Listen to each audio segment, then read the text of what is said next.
मैंने 4-5 दिन पहले मोहन भागवत जी को एक चिट्ठी लिखी थी कि जिस तरह से प्रधानमंत्री मोदी जी इस देश के सबसे भ्रष्ट नेताओं को दूसरी पार्टियों से तोड़ तोड़ के अपनी पार्टी में शामिल कर रहे हैं, क्या मोहन भागवत जी उनसे सहमत हैं?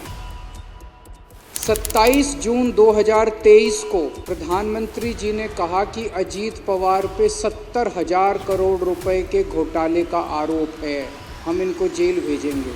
और 5 दिन के बाद 2 जुलाई को उनको अपनी सरकार में शामिल करके उनको उप मुख्यमंत्री बना दिया।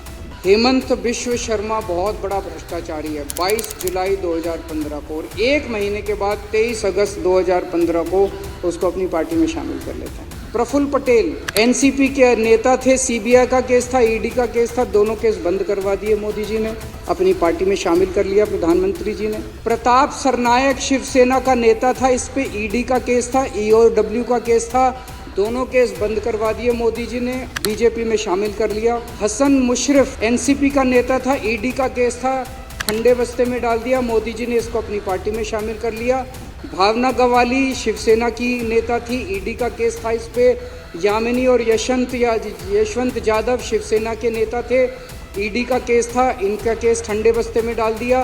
सीएम रमेश, रविंदर सिंह, संजय सेठ, शुभेंदु अधिकारी, के गीता, शोभन चैटर्जी, छगन भुजबल, कृपा शंकर सिंह, दिगंबर कामत, अशोक चौहान, नवीन जिंदल, तपस रे, अर्चना पाटिल, गीता कोड़े, बाबा सिद्दीकी, ज्योति मिंडा, सुजाना चौधरी।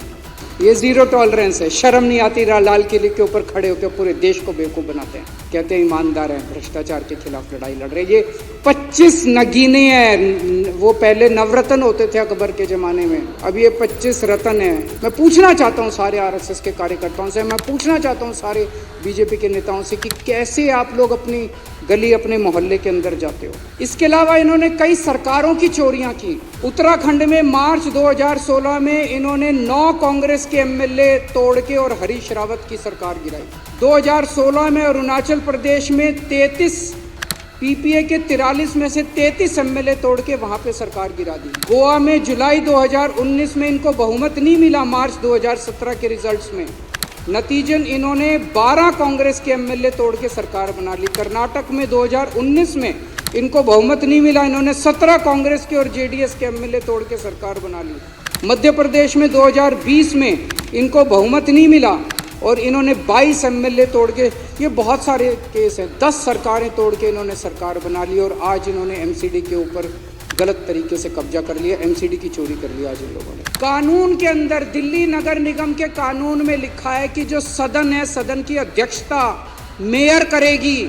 एलजी ने कानून आज ऑर्डर पास कर दिया कि अब अध्यक्षता एडिशनल कमिश्नर करेगा। इन लोगों ने हर कॉलोनी में कुछ पेड एम्प्लॉयज़ रखे हैं, वो पेड एम्प्लॉयज़ घर घर जा रहे हैं, उनसे पूछ रहे हैं आप किस पार्टी को वोट देते हो जी, किस पार्टी के हो।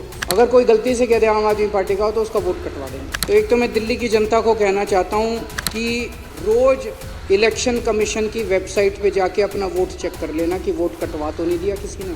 इतनी बुरी राजनीति मैंने कभी नहीं देखी थी। मेरा तो छोटा सा राजनीतिक जीवन है, मैं तो 10-12 साल से ही राजनीति में हूँ, लेकिन इतनी बुरी राजनीति मैंने देश के अंदर कभी नहीं देखी थी।